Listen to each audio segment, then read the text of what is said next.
guys, welcome to Rhea Reads and Rants. I'm Rhea. Hello. If you're a returning subscriber, welcome back. So nice to see you guys again. So before we get started, I just wanted to come here and say this is actually going to be a combination of two videos that I filmed in one go. So it is going to be my March TBR and my February wrap up. I decided to combine these both together in one video because I just didn't think it was enough content to do two separate videos, and we're already in the month of April now, so it just did not make sense to have these two videos being posted separately. So I apologize for that, and I will be filming my March wrap up very soon. My camera died. I'm too lazy to put it to charge right now, so we're using my phone. Hi, welcome to iPhone quality with Rhea.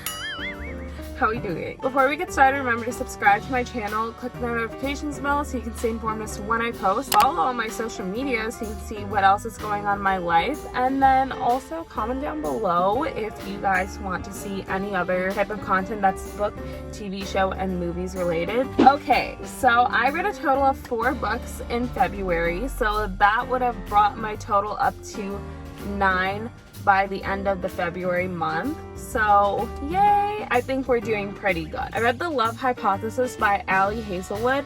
I started to tab this book, but then I was like, I just want to finish reading this. This is taking me too long. I gave this a fair 4 out of 5 stars. I thought it was cute. I honestly liked the story. It moved a bit slow at times, so that's why it took me some time to even finish this book. I'm sorry, it's not a 5-star read for me. It was good enough to be a 4-star.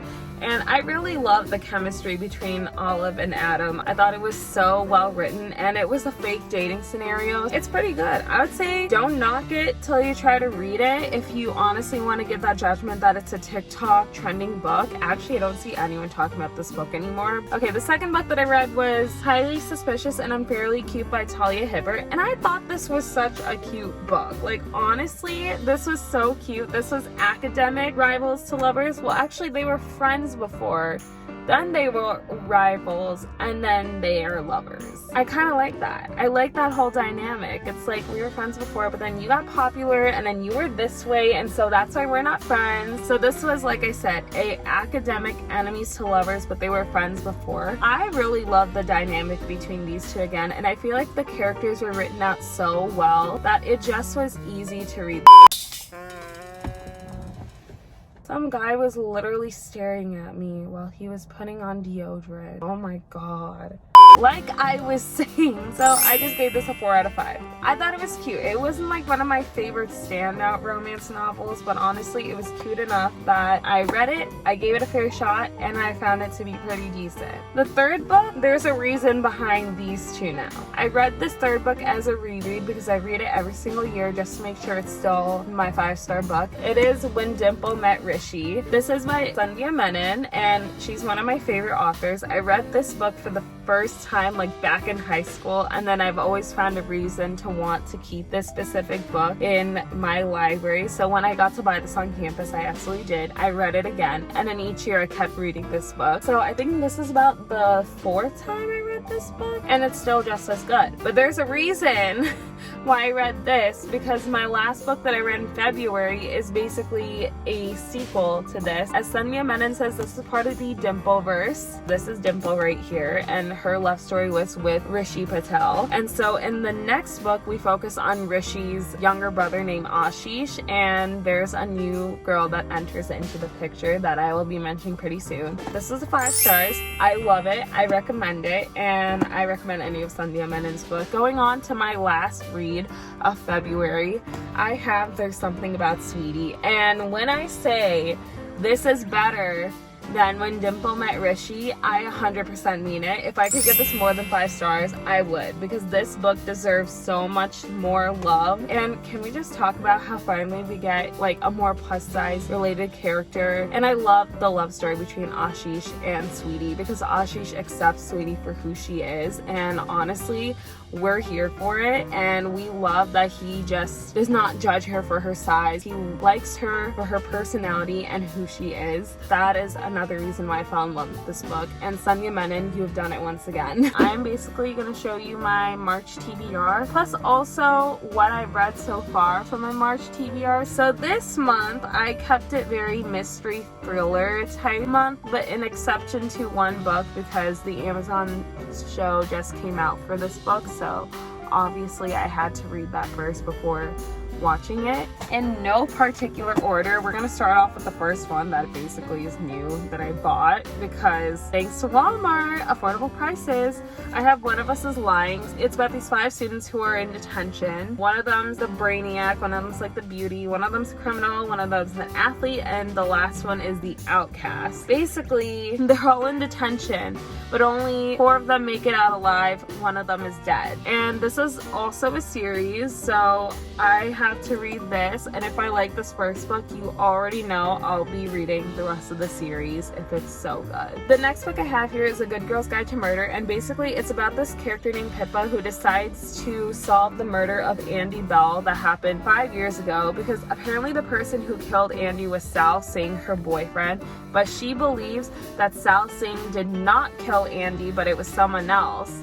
So that's why she decides that 5 years later, for her school project, she was going to solve this murder. It's a very exciting type book, and actually this was one of the books that I did read from my March TBR so far. I gave this a 5 stars. It's such a good mystery. It's honestly so good. The plot you just get jumped into right away, and they spent no time with unnecessary details. Miss Holly Jackson, I will be reading more of your book. This has proven that I can get hooked into a mystery type plotline right away, and you have done it. And this book honestly gave me chills by the time it was revealed. You guys have to check this out. It's so good. It's literally just as good as what people say. The third book I have is Two Can Keep a Secret. This is by Karen M. McManus, and also she's the same author who wrote One of Us is Lying. I'm giving 2 of her books a chance, but I don't mind because, I mean, I'm in my mystery thriller month. I ran out of storage, so I had to delete some and now we're back. Basically, I'm just gonna read the back because I honestly picked this blind. This was also $5 at Target, so I was like, yes, I absolutely have to get it. Ellery's aunt was the first to go missing. Then it was the homecoming queen. Who will the third be? If I'm not already hooked now, I don't know what I will be, so I'm so excited. Fourth book I have in my TBR is The Inheritance Games, and same thing, I'm just gonna read the back. I bought these months ago. I'm not exactly fresh on what they all are about, so bear with me.